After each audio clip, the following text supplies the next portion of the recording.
Actually, it's the lead play in our offense.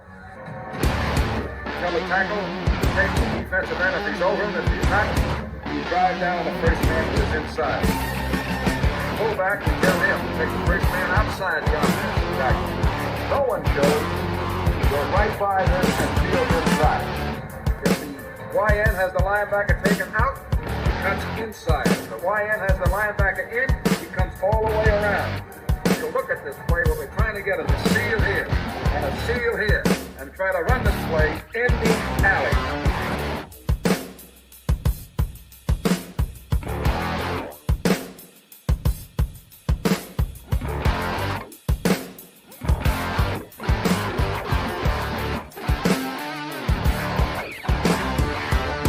What's up, guys? Welcome into Packers Total Access. My name is Clayton. You can check us out on packernet.com. You can find me on Twitter at Packers_access. We got a special edition of, I think, what we would call a Chalk Talk today. We've got our good buddy Mike Wahle, obviously former NFL 11-year vet, offensive lineman, played for your Green Bay Packers, now doing great work over there at processtoperform.com, and the On My Block podcast that you can find on YouTube under Process, the number 2, Perform. Mike, how you been doing, man? Clayton, I'm doing great. Thanks for having me on. No, absolutely. It's always a pleasure, man. We always learn so much when you come on. We're sitting back here watching the tape like a bunch of nerds, and I'm excited to have you say, no, you're wrong on that. So here we go.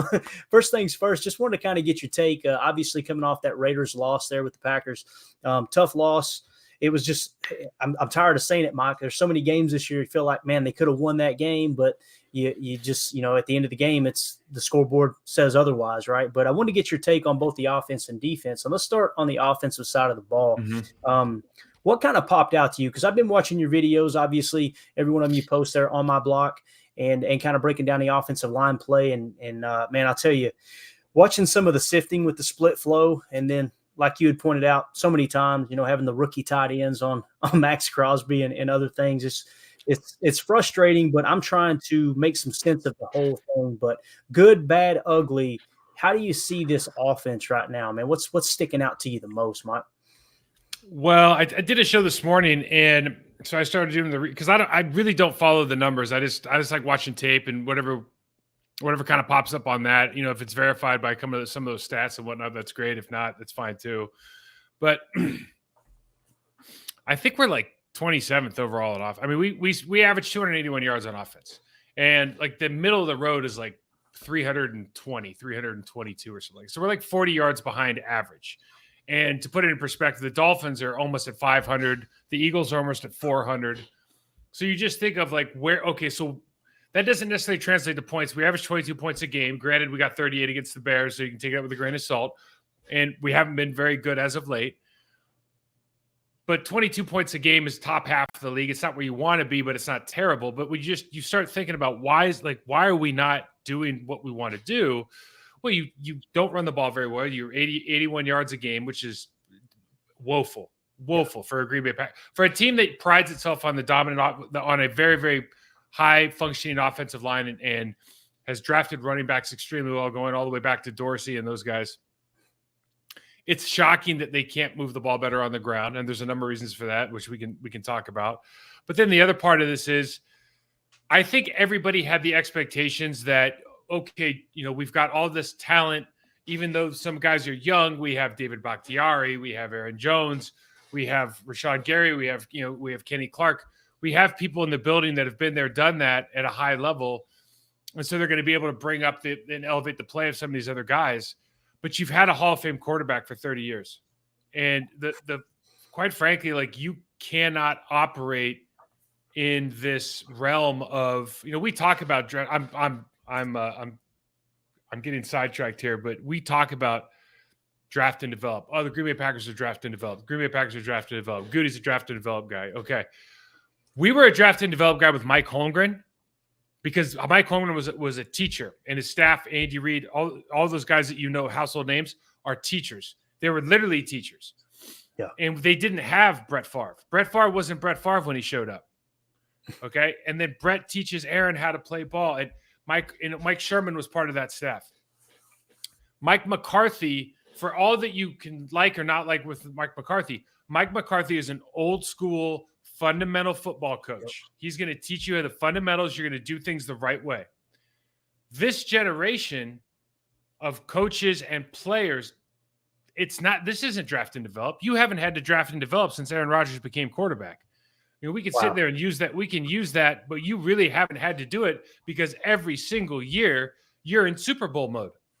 And this is the first time where you really have to make sure you drafted the right guys, which we could start talking about on defenses. Have they always been first-round picks, always deserve first-round tags? And have you developed the talent at the level that is required to win when you don't have a Hall of Fame quarterback? And that's what we're dealing with in a probably overstated nutshell right there, Clayton. It makes sense. It makes total sense. And, immediately what I think of when you say draft and develop, and then you talk about this current coaching staff, and not to bash anybody, everybody's got their place. And obviously they know way more than I do about football, but it's exactly back to the comment that you said on the last time we had a conversation. It works on the chalkboard, right? It works on the board. It should work on the field, and it just don't work like that. And, the thing that I'm noticing the most, Mike, and I'm just going to kind of jump into it. I went back and I'm trying to figure out, okay, what's wrong with this run game, right? And you correct me if I'm wrong here. Early in the first quarter, running a lot of inside zone, right? And just kind of taking the ball down the field is the way it looked to me. A little bit of split flow, nothing crazy, no pulling guards, nothing. You're kind of moving the sticks. It wasn't beautiful, but 3 yards here, 6 yards there, 3 yards here, move the chains. And then the next thing you know, everything just kind of goes nuts. You've got sifts going when I say sift, like split flow, the tight end coming across the formation post snap. And I'm going, who else is doing this? And, last year you ran a lot of jet motion from under center. This year they seem to be wanting to mimic that jet motion, but using it out of the pony package and shifting Christian Watson to the pony package, double sidecar and the gun, that type of thing. And you've got these guards pulling, like on one play, Runyon gets completely cut off because Musgrave gets beat inside and jams him right into Runyon, right, as he's trying to pull left. Another play you had, who was it? Dontavian Wicks, rookie wide receiver. His responsibility was to crack down on the defensive end, and that cut everything off. And I'm just looking at it going, all right, what is the 49ers doing? And I know the 49ers lost. They lost Christian McCaffrey, George, or whoever else they lost there, and that Deebo Samuel in that game. But I go back and watch their tape, and this is what I came up with, Mike. 35 plays from the 49ers. They only ran 3 sifts. Now they're accomplishing, I think, what they're trying to do with the sifts out of the, with the split flow type of look is they're doing pre-snap motion and getting that tight end in position before the snap rather than him crossing, post-snap. They had 3 jet sweeps from under center.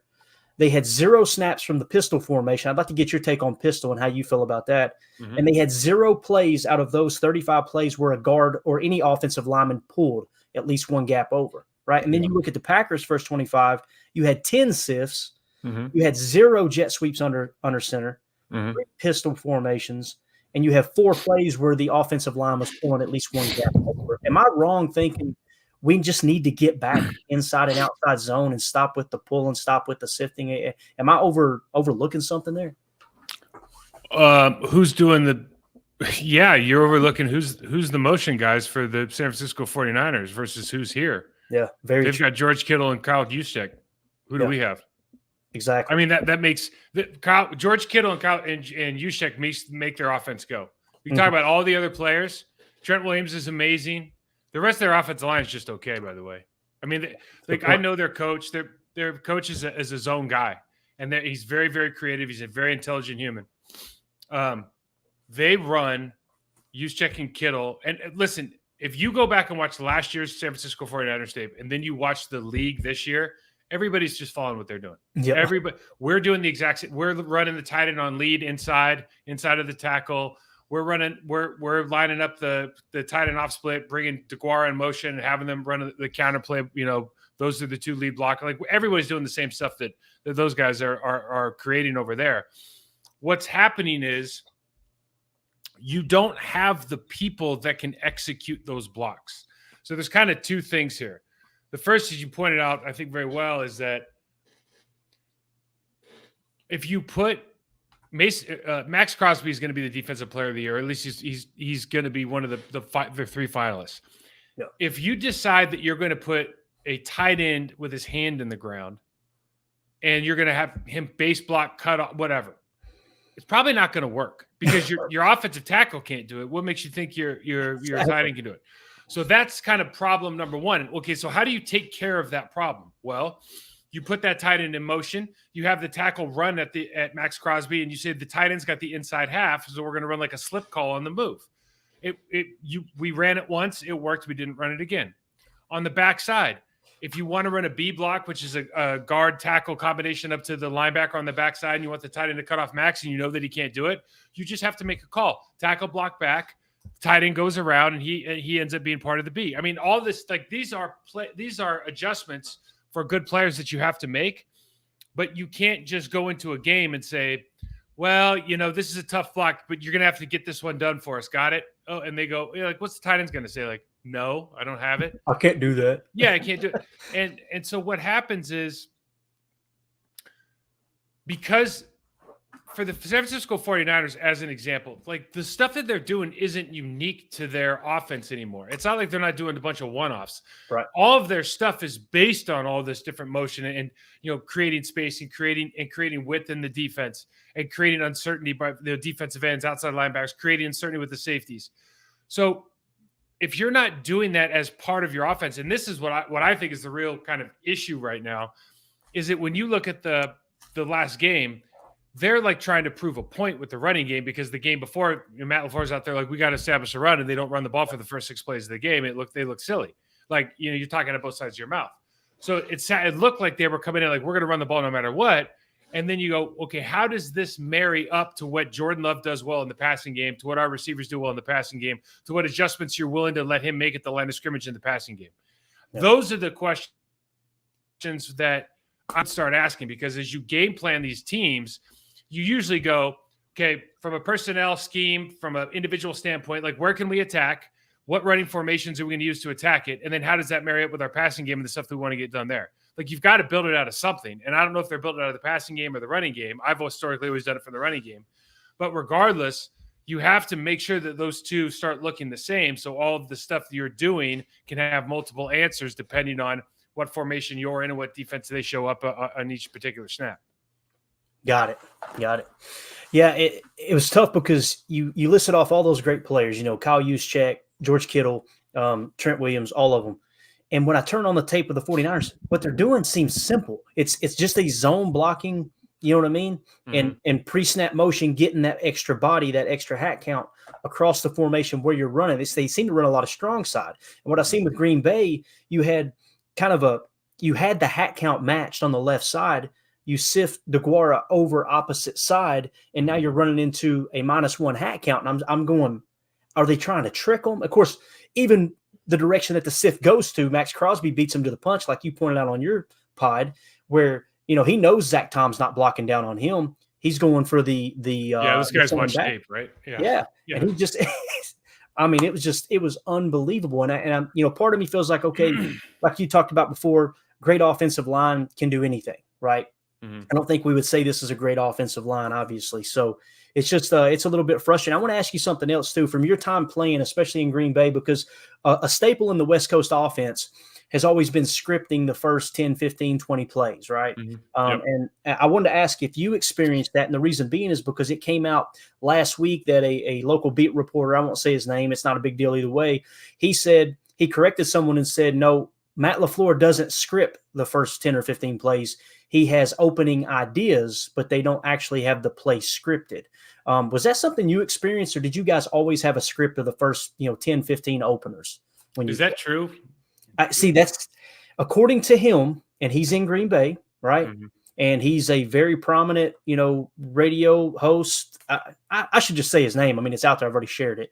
Jason Wilde, who does a show with Mark Towser. I know right? Jason. Yeah. So Jason said it, and I can't imagine. If he said it, it's true. Yeah. Okay, that's interesting. So here's what I'll tell you.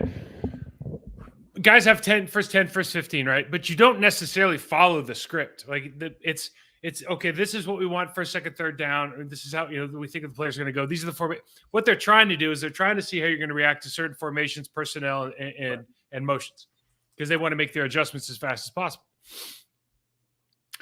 If it's if your second play is 2nd and 1, then the play is probably different than if it's 2nd and 12. And so you don't follow, like, you try to get all those plays. And here's what I'd say about Holmgren and Sherman and Ray Rhodes. you're probably going to see 13 out of the 15 plays at some point in the first quarter. You're probably going to see them. If you're going to run 15 plays, 13 are going to be the ones that are, unless you did get down on the goal line, you get in this weird situation. But they're going to try to run those plays because they want to see what the team's going to do. And so I don't really think it's that big of a deal if Matt's saying, well, listen, I want to get in pistol, I want to get in shotgun, I want to get under center, I want to run 2x2, I want to run 3x1, I want to run the Indian package, I want to run the covered package. I don't think it matters what the play is for him as far as the execution of the specific play. Is it 93 blast? Is it 94 belly? It doesn't matter. What formation are you in? How did they play defense towards that? Because then we can gather a lot of information.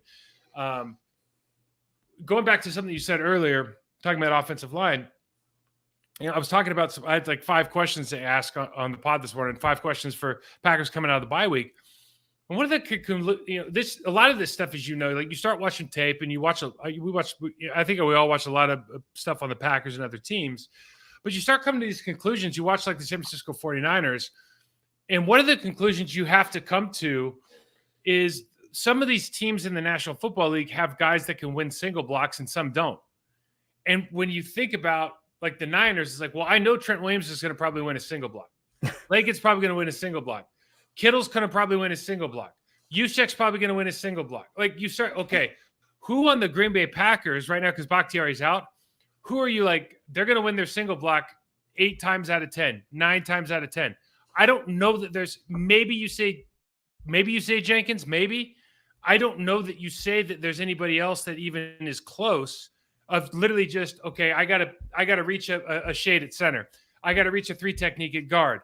I got to be able to cut off a 4 on the backside at tackle. I got to cut off a 7 technique at tight end.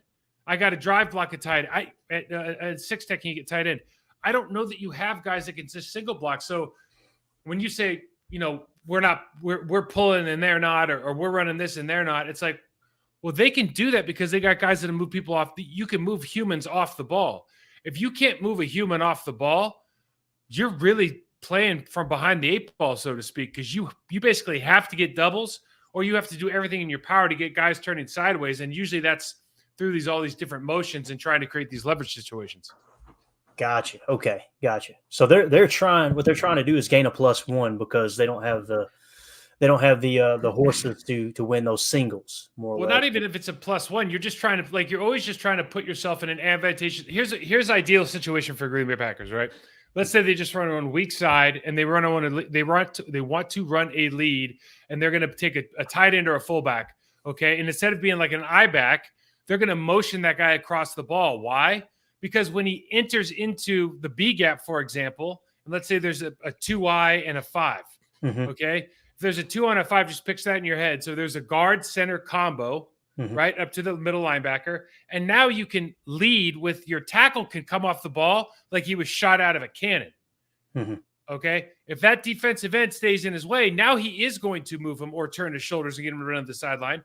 And if he comes inside, well, your fullback now takes care of him. And it happens like this. It happens fast. It's a mesh. It's not he can win one, get ready for the other, and win the other like he used to in I-backs. So what they're trying to create are these situations where everything feels like a natural double team. That's when you see this, a lot of those successful plays that they'll try to motion a guy play side and insert somewhere. It's so they can run successful scoops and slip blocks, because otherwise the players aren't coming off the ball in a manner that is really going to move that person off the spot. Got it. We got a super chat here. This is Sheeburger says, I'd love a 4th or a 5th for Cordero Patterson. I don't know how you feel, Mike, and thank you so much for the super chat, Sheev. We appreciate it. I just don't see the running backs as the issue right now. I know we've been banged up with Aaron Jones. When I see A.J. Dillon, I thought A.J. played a lot better this last week. I don't see it as the running backs being the issue. Am I wrong there? Or how do you see that? Yeah, I think Aaron Jones being hurt was a big deal. I think that the issue with AJ is AJ runs really hard. And so AJ turned a -1 gain with 700 pounds on his back into a -1 loss into a 4-yard gain. The issue with AJ is in the National Football League, you have to there's moments in games, there's certain plays that make the difference in the game. And if you miss a cut, if you miss a gap, if you miss a hole, and a 3-yard gain could have been a 30-yard gain, or, you know, a 10-yard gain could have been a touchdown or whatever, right? There's like a multiple effect on those things. If you miss, like in this game, he missed 2 or 3 of those, then Aaron Jones probably doesn't miss, quite frankly. And if Aaron Jones is in the game for those 2 or 3 plays and he gets another 40, 50 yards, all of a sudden, like, you don't feel terrible about your running game, right? And it's literally just the same amount of carries, same situations. A guy executes it a little bit differently, gets out the back door and gets 40 extra yards in a game, 30 extra yards in a game. You're over the 100 mark. You're doing what you're supposed to be doing. The offense runs smooth. You don't have to put, you know, Jordan Love in disadvantageous situations. So while I think there's a lot of meat on the bone from a production standpoint in the running, like run blocking in particular, I would say that you should see a substantial improvement in the next 4 weeks, not only because of the teams that we're playing, but because hopefully Aaron Jones is healthy. Gotcha. We had a question here from Goose in the chat. He said, surely they must watch the practice. These guys must be able to execute the plays in practice, because you wouldn't call something you can't get done, but come game time, it crumbles. I think that's an interesting question, Mike. You know, obviously they practiced this all week. Now, it was a little bit of an odd situation. Obviously, they were expecting Aaron Jones to go, so the game plan was probably geared around him, right, all week long. And then Saturday, they said he tweaked it and couldn't go on Monday. So I imagine the game plans for the majority of the game plans probably already installed. But what do you think about that question there? Obviously, they wouldn't practice something horrible, right, and then just bring it out and say, okay, we're going to play this in the game. We're going to run this in the game. What do you think's happening there? Is it just their I'm going to be honest with you. What do you think the intensity level of practice is? Oh, see, that's the problem, right? With today's CBA, right? I mean, like, it's just no. So that is an easy excuse for teams and players. Ooh, all right. Talk to me. Okay. So listen, preparation is the most important thing that an athlete can have. The confidence that comes from preparation. Now, you either are going to externally determine the intensity level by, hey, we're in full pads, this is full go, or we're in no pads, this is walkthrough. The coach can make that determination, okay? But there's got to be something within you from intrinsically that I'm going to create as high an intensity level as I possibly can for myself by playing as fast as I can, by picking up as much external information as I can pre-snap, by making as many decisions as I can pre-snap, by communicating with my teammates pre-snap, by changing up the snap counts, by making sure that my detail and my footwork, my bend, my pad level, my coming in and out of cuts, whatever it is I do, I'm going to do it at such a high detailed level that it looks like every play looks the exact same. I look like if I'm an offensive lineman, I'm a robot. Like, my footwork is so perfect and uniform. My body position is so uniform. If I'm a defender, the way I fit into the run game is I look like a robot. It's so uniform, regardless of where the guy's coming from. If you're not practicing at that intensity level, if you don't have that attention to detail, then you're not going to – the coach can't make you do that. I mean, we could talk about, yeah, he can. He should. These are grown men getting paid money to do this. If they're not going to do it, like, it's going to be hard for a coach to make him do it in this current environment. Mm-hmm. And this is where, for me, you look at this team and you go, okay, what are they really lacking? Well, they lack attention to detail. And who are they missing? Well, they're missing Bakhtiari. They're missing Mercedes Lewis. They're missing Alan Lazard. They're missing Adrian Amos. Okay, they're missing guys who you would say are the consummate professionals on the team. Some of those guys are Hall of Fame worthy players, if not Hall of Fame worthy professionals. And so when I look at this team and I go, okay, we're missing checks. Our footwork's poor. I pointed out Elgin Jenkins twice on like 2 weeks ago, or maybe last week, for like just having good footwork. You know what I mean? It was like, I had to stop myself because I was like, oh, I'm actually praising him for doing exactly what he's supposed to. Like, this is not the bare minimum by any means, but this is just kind of like, yeah, this is what it's supposed to look like. And we don't see it very often. So for me, when I hear those questions, I always look back and remember that, like, if Amon Green was running a screen in practice on a Friday when we didn't have pads on, Marco, Mike, Flanagan, we were 45 yards downfield blocking the last guy, right? And I know it's old head stuff. Like, I get it. but that was part of who we are and how we prepared. And so if you're not willing to prepare that way, you can't really, and I'm not saying they're not, I'm not at practice, Right. but I can tell you what it looks like on game day, and I can draw those conclusions. Got it, man. It's tough to handle. It is. And I know Coach LaFleur's catching a lot of heat right now. He seems so scheme oriented. I don't know, man. It's just it's a mess, Mike. It's a mess. It's frustrating. They made a statement, or I hear this stuff secondhand, as you guys can imagine, right? So somebody told me something to the effect of, he said, it's nothing that our scheme can't fix when he's talking about the defense. And I just went, that is a very player friendly statement. And it's also damning, because for me, those schemes aren't designed to lose. Now, when Preston Smith gets caught because you're in base defense and they invert the wide receivers and he's in the slot against Devontae Adams, it literally happened. The Broncos-Chiefs game, the exact same thing. It happens. Yeah. It just happens because that's what happens when you run a 3-4. Right. Okay. So everybody can get off that problem. Like, that just happens sometimes. You want to check out of it, fine. Preach, Mike, please. Yeah. Preach. So that's like one, like you get, so in 70 plays, they have to go one way or another. Let's say you win 35 of them. Yeah. You win 10 plays because of scheme. You win 25 plays because somebody got beat on one-on-one. Like, you get beat individually or you win individually far more than there's a scheme breakdown.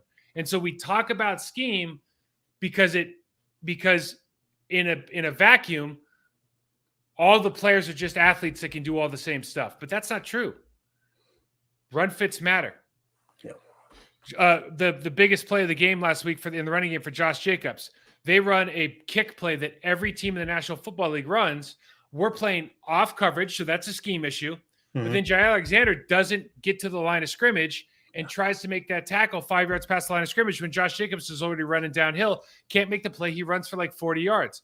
That is a play that you see, I don't know, 7 times a game, every single game in the National Football League. So if you're not fitting that right, that's not a scheme fit. Yeah. Like, you might be in the position like you don't want to be because you're 8 or 9 yards off the field, off the line of scrimmage because of the coverage. But the reason that you didn't fit has nothing to do with that scheme. You just didn't do your job.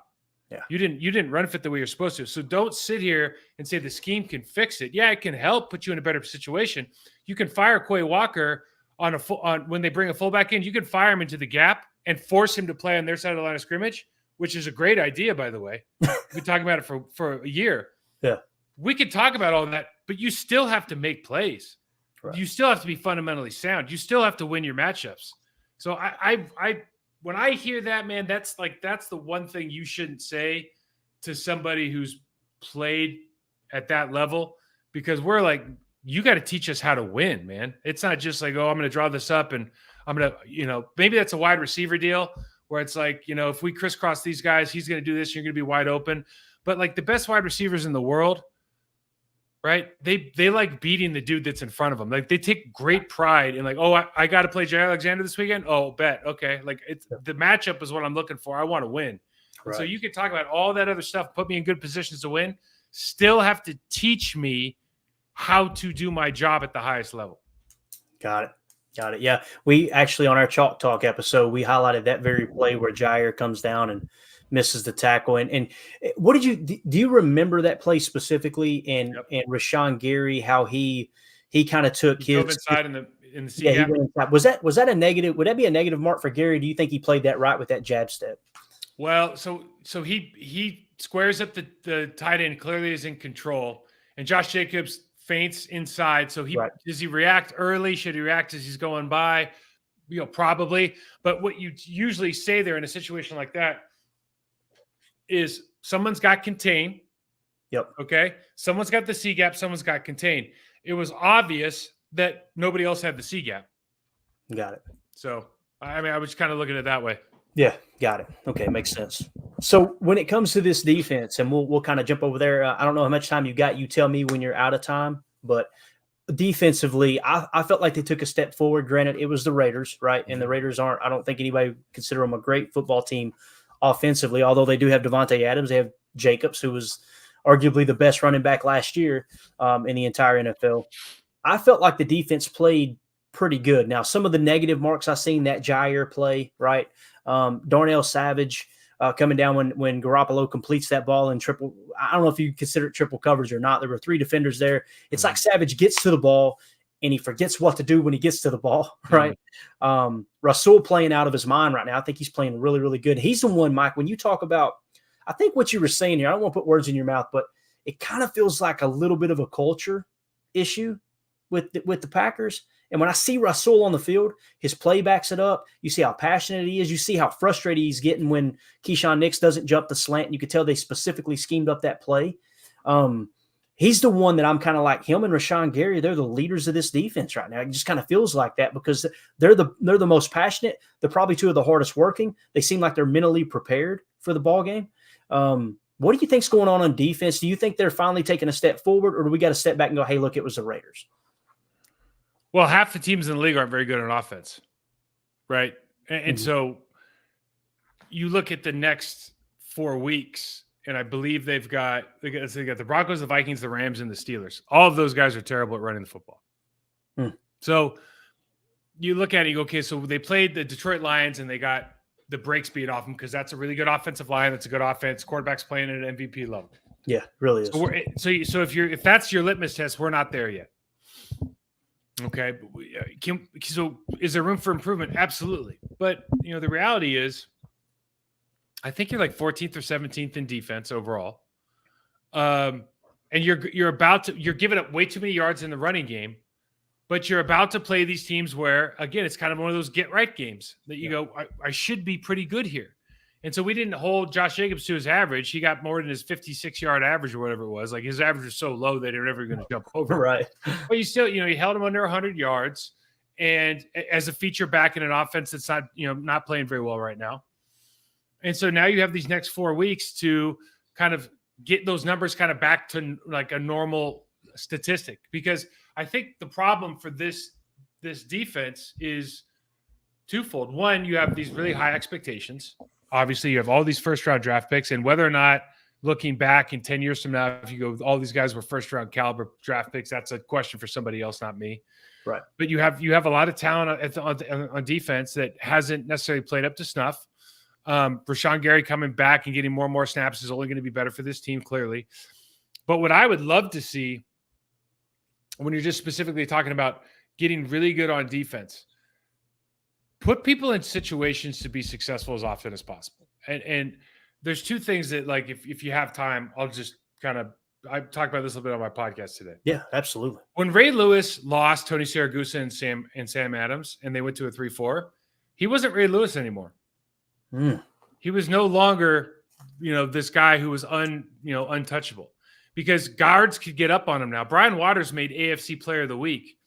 Brian Waters, the left guard for the Chiefs, got AFC Player of the Week because he beat the brakes off Ray Lewis so bad in a Chiefs Ravens game, like Monday Night Football. An offensive lineman lineman got AFC Player of the Week for the job he did against Ray Lewis, and it was just very simple.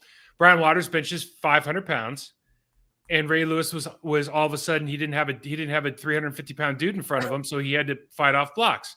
Yeah. He evolved and got better at it because he's Ray Lewis.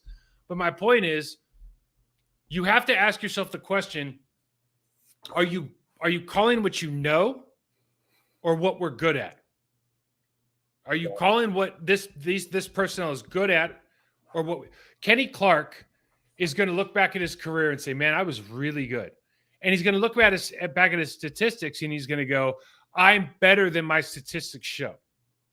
And you're going to go, well, why is that, Kenny? Well, because I played nose tackle in a 3-4 for a long time, and I could have been a penetrating 3 technique. Like you see what I mean? Like we're always living on both sides of the sword. It's like you want to be good at either of those things, really, really good. Then sometimes you got to make a decision based on the best players on your team, what makes the most sense. When like Justin Tuck, do you remember when Justin Tuck went into the Super Bowl against the Patriots and started playing 3 technique in nickel situations when he played for the Giants? I remember that Super Bowl. I don't remember him specifically playing. Okay, they played him at 3 tech? So Justin Tuck completely changed the game of football. Well, I should say the Giants. But they had Michael Strahan and Osi Amendola. Yeah. And Amendola. And so they were playing defensive end. And Tuck was a young guy. And so they went, hey, Logan Mankins is an all-pro left guard, but I know that he can't deal with 6'5", 285 pounds of Justin Tuck because he's just too good an athlete. So they put in their Corvette package, whatever they called it, into the Super Bowl, and nobody was prepared for it. And Tuck got a couple sacks, harassed the quarterback all day, and the Giants won that Super Bowl. And ever since then, you start seeing, we talk about Lucas Van Ness potentially being that guy. Yes. But if you, and I don't know, he's not that guy now because he doesn't have any pass rush moves, quite frankly. But different maybe topic. But when you look at the strength of this defense, you have to go. The defensive ends are pretty good. Outside linebacker, those guys it's a pretty good group. Mm-hmm. I want as many of them on the field as possible, and I would love to put Rashawn Gary in a situation where he's playing against like a rookie guard, a second year guard who's a bad athlete. Like I would love to put him in those situations, and we just don't do it very often. We do it sometimes. Like we run Quay sometimes, but you think about the complexity of like the Baltimore Ravens defense and what they're able to do. You look at the complexity of the rush package for the Kansas City Chiefs right now and what they're able to do. Mm-hmm. Moving guys around, bringing guys off the slot, cat corners. Yeah, and Chris Jones in the Super Bowl going from interior to to the outside. He had a sack last week doing the exact same thing versus Russell Wilson. Yep. So my point is, it's not like you don't have the guys, and it's not like you don't have like the staff is going to be successful, but you have to make it like there has to be a decision, offensive, defensive, whatever. If we're not going to win the Super Bowl this year, which we're not, right? Expectations are always that you are, but so it's easiest for us to say as fans, as an organization, oh yeah. I mean, this is probably a rebuilding year. Like they don't want to say that, but if it is, then own it. Put these guys in position. Like start trying to put these guys in positions where they're taking advantage of their unique skill set, and then we have to see development. Their ability to win their 1v1 matchups, you have to see improvement over the year. And I think like when you talk about frustration, for me, that's the frustrating thing. Like, what are you trying to hang on to the same stuff because you think it's going to get you to the Super Bowl? Or are you going to try to develop these guys and be the best at what they're at? Or are we going to try to find a scheme that fits into the players that we have right now? Or are we projecting we're going to pick up a couple guys later and so we can keep this? You don't really know what they're trying to accomplish, I think, defensively or offensively. Yeah, it definitely seems like it's something global for sure. Let me ask you this. This will be the final question, Mike. And it's kind of on the spot. If you can answer it, great. But you're the OC. You just got hired in as the OC, right? You have full say in this offense. What's the first 1, 2, maybe 3 things that you're going to change right off the bat? What do you do? Do you simplify the offense from a blocking scheme standpoint? You got the floor. What do you do as the OC to come in and try to clean up this offense for the Green Bay Packers? Keeping the same personnel. I am going to I'm going to spread this team out. Yes. I'm going to spread them out because I want to run against 5- and 6-man boxes. Yes. 11 personnel, right? Yeah. I don't want to, I have a saying that I've overused, but it's if you can't dance, don't come to my party. and if you can't block, I don't want you in the game. Yeah. So if you're a tight end that can't block consistently, like if you're blocking percentages in over 85, 90%, I don't want you in the box. You don't need to be there because you don't do your job. Mm-hmm. And if there's a whole side of the OC that like you're also the head coach for the offense. So like I got to make sure my coaches are developing these players the right way. So I think that'd be the number one thing I would do is I would make sure that the guys that I have underneath me are developmental coaches first. I don't care like this. I can hire Madden guys to run scheme. I want to hire developmental coaches. That's the most important thing for me. I want those players to think that if I stick with this team, I'm going to be the best version of me. They're going to put me in situations to be successful, but they're going to teach me how to find success. That's our number one thing. You want buy-in from these guys. You want them to play as hard as you can. That's the number one thing. The number 2 thing is I'm going to put them in 11 personnel. I'm going to run a lot of routes that are high-low routes. Where Jordan Love does 2 things kind of well. He throws quick routes, quick outs on time. Yeah. and he throws in cut routes or curls or high curls or like the 20-yard comeback in the middle of the field. Like he throws those well. He's not connecting on deep routes. He doesn't connect on deep routes that well. So like let's get rid of the stuff he's not doing great and let's work on it in practice. But let's continue to use the speed of Watson. I think Dobbs is a good route runner. I think Jalen Reed presents unique advantages and opportunities for this team. I think bringing Aaron Jones into the passing game will have unique opportunities. And then obviously Luke Musgrave is a mismatch for whoever you put on him in the passing game. You just have to put him in the right, like he's a Travis Kelce. He's not a George Kittle. So let's just use him for what he's at. The other thing I would do once you get into that situation, I would get really, really good at running kind of inside middle zone out of RPO looks. I would get really good at running what we used to call 16-17 gap, which is double teams, guard pull. You could back that up with the tight end coming across the formation and bring an extra man to the party in that situation. Because again, that's that slip hook that we talked about earlier. I would get really good at running weak side and strong side inside and middle zone. And Joe Philbin used to have a screen drill that we would have to run during training camp. We thought it was really funny. I would become forensically detailed at running screens because you have a guy in Aaron Jones who's a phenomenal screen runner. And you also have guys outside in Jalen Reed and Christian Watson that can take screens to the house if you get wide receivers to block properly. So that's what I would do. Make it as simple as possible. We're going to use motion to widen the defense so we can attack more vertical. And then as Jordan Love gets more comfortable and improves, now we can start taking more shots. Christian Watson, look, at some point, Christian Watson's going to be so open you can't miss him. He's going to be a Tyreek Hill.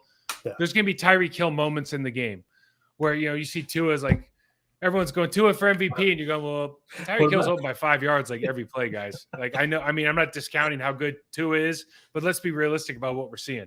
So,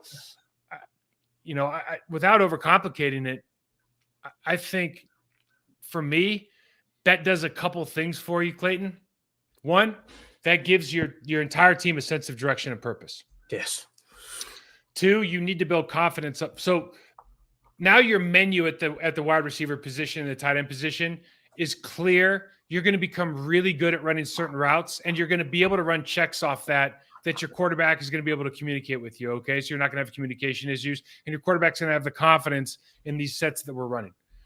The second, maybe the most important thing for me is from an offensive line's perspective, because you don't have at any position is not good enough to win without a good offensive line on this football team. This isn't Joe Burrow, right? This isn't the Bengals. If you don't have a good offensive line, you're not going anywhere. And you need this offensive line to get their technique needs to be automatic, it needs to be precise, and it needs to be violent. And they are really none of those right now. And it's not that they can't get there, and it's not that they're not good. They're just not as good as maybe we're used to seeing in the Green Bay Packers uniform. Okay, they're not as violent as TJ Lang. They're not as athletic as Chad Clifton. They're not as consistent as Marco Rivera, Mike Flanagan. They're just not. Yep. And they couldn't be there, but you have to put them in situations where they can continue to find success. And I don't know if you do that if you're constantly trying to just window dress everything and not really focus on the details of the sport. See, that's exactly how I feel when I watch the tape. Is like there is all this, and you said it right there on your pod when you were breaking down the tape, Mike. You were like, this is already on tape. Like you're not fooling anybody with this, Yeah. And there seems like there's more window dressing than there is just a straightforward approach. And I completely understand and respect what you said about the Niners too. They've got the horses to run it, right? So it's a little bit different ball game in Green Bay. But what you said about Luke Musgrave, I think we would all agree he's the best tight end on this roster. It's not saying a whole lot, but man, if he can't block that well, which I think we would all agree, he's got a lot of work to do in the blocking game. Then you can have the same effect by flexing him out. We seen it at the end of the game when they were in their kind of their no huddle, their hurry up there at the end of the game. You're flexing him in that left slot. You're going wide flex there, and all of a sudden things start to open up. And one thing I don't like about this Matt LaFleur offense is how condensed everything is with the tight splits, the nasty splits. It's just something that I got so used to McCarthy's offense, Mike. And it was different. Listen, you guys ran a very condensed set, right? When you played, right? But you guys are out of the power I with Kevin Berry, U71, and you're just running the ball down people's freaking throat. And you had the dogs to do it. You had arguably the best running back in the league. You had you guys on the offensive line, one of the best offensive lines I've ever watched play. And I was just kind of coming into watching pro football when I watched you guys play. But it was so much fun to watch you guys run power. Oh my gosh, man. But you got to remember, well, so there's two things you said. When we played the Baltimore Ravens, when the Baltimore Ravens had just won the Super Bowl, we ran the ball like 8 times that game. Brett threw it like 50 times.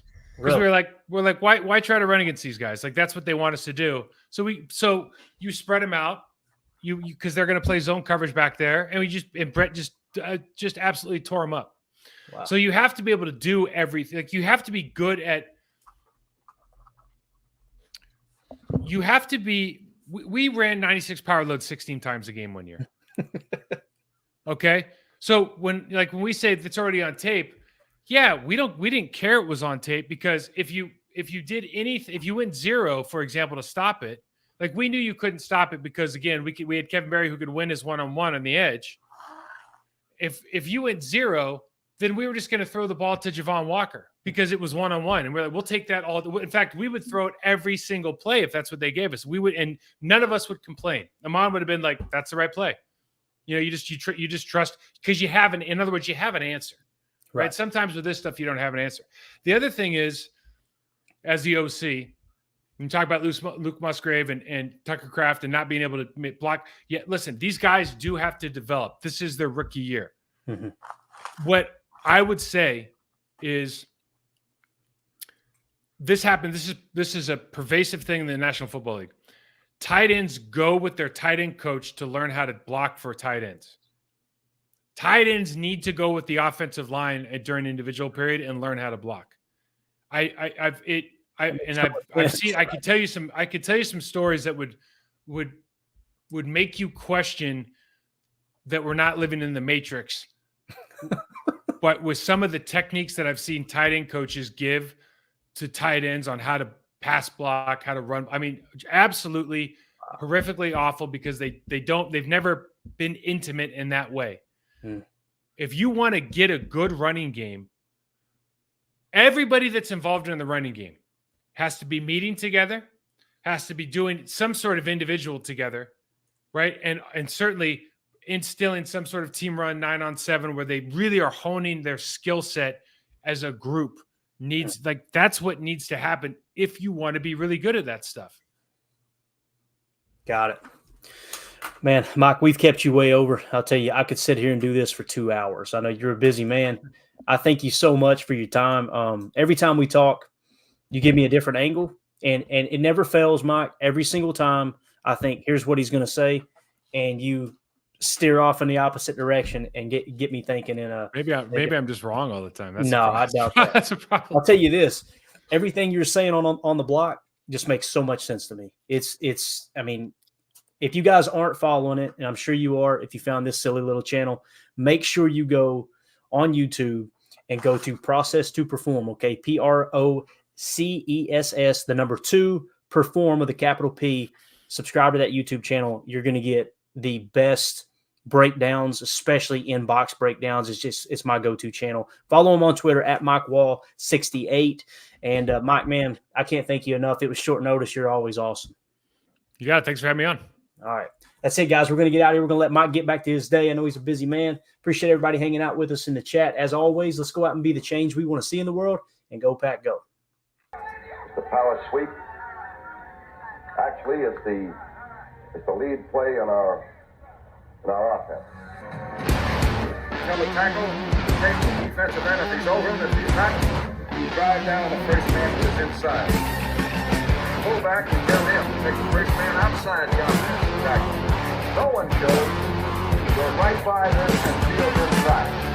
If the YN has the linebacker taken out, he cuts inside. If the YN has the linebacker in, he comes all the way around. So look at this play. What we're trying to get is a seal here and a seal here, and try to run this play in the alley.